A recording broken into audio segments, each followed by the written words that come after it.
नमस्कार मु बंदना आपण मानक मो चैनल को स्वागत।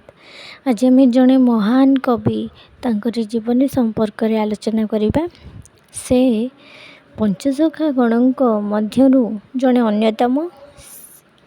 से हेउचंती तांकर नाम हेउची जासोबंत दास। से जगतसिंहपुर जिलार अढ़ंग ग्राम रे जन्म ग्रहण करथिले। तांको पितांक नाम थिला जगु मल्लिक एवं मातांक नाम थिला रेखा देवी। से जाति रे क्षत्रिय थिले एवं वैष्णव दीक्षा ग्रहण कर सारिबा परे दास संज्ञा धारण करथिले। अच्युतानंदଙ୍କ उदय कहानी अनुसार से 1487 ख्रीष्टाब्द रे जन्म ग्रहण करथिले। पिला दिनरु जसोबंतଙ୍କ हृदय रे भक्ति भावर उद्रेक होइथिला। से 12 वर्ष बयस रे गृह त्याग करी सन्यासी भाव रे भारत रे विभिन्न तीर्थ स्थान भ्रमण करि सारिथिले एवं पुरी रे तांकर साक्षात होइथिला श्री चैतन्यଙ୍କ सहित। सेठारे से दीक्षा ग्रहण करी किछि समय कटाइथिले। तापरे निज ग्राम को फेरी अढ़ंगगढ़र तत्कालीन जमीदार रघुराम चंपतीଙ୍କ भगिनी अंजना देवीଙ୍କ पाणी ग्रहण करथिले। रघुराम अढ़ंगरे तांको पई एक मठ निर्माण करथिले ओ बहु परिमाणर भू संपत्ति खंजी देले। ए मठटी एवं मध्य तांको साधना पीठ रूपे विद्यमान अटे।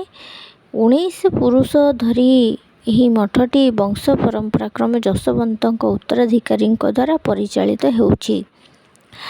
माघ शुक्ल षष्ठी और ओढ़ण षष्ठी जसोबंतଙ୍କ तिरोधान तिथि होइथिबारु ए उपलक्ष्य प्रतिवर्ष सेठारे एक मेलार आयोजन हुए।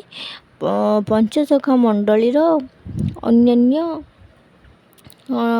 अन्यान्य सखा मानक जीवनी भली जसोबंतଙ୍କ जीवनी मध्य बहु अलौकिक और अतिरंजित घटना रे परिपूर्ण अटे। पंचसखा मंडलीर चतुर्थ सखा जासोबंत दास जणे कवि हिसाब रे सुख्याति अर्जन करथिले। तांकर रचना समूह जो केते खंड प्रकाशित और अप्रकाशित रूपे लोकलोचन को आसीची एवं केते खंड तांकर रचना बोली विभिन्न आलोचक निजर मत प्रदान करिसेंती।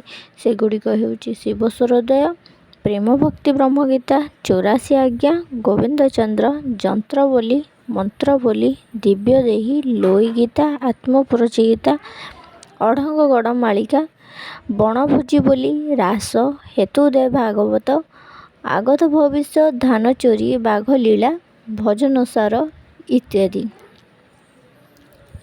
जदि वीडियोटी भल लगी ताले लाइक शेयर सब्सक्राइब करने को जमा भी भूलिबेनी।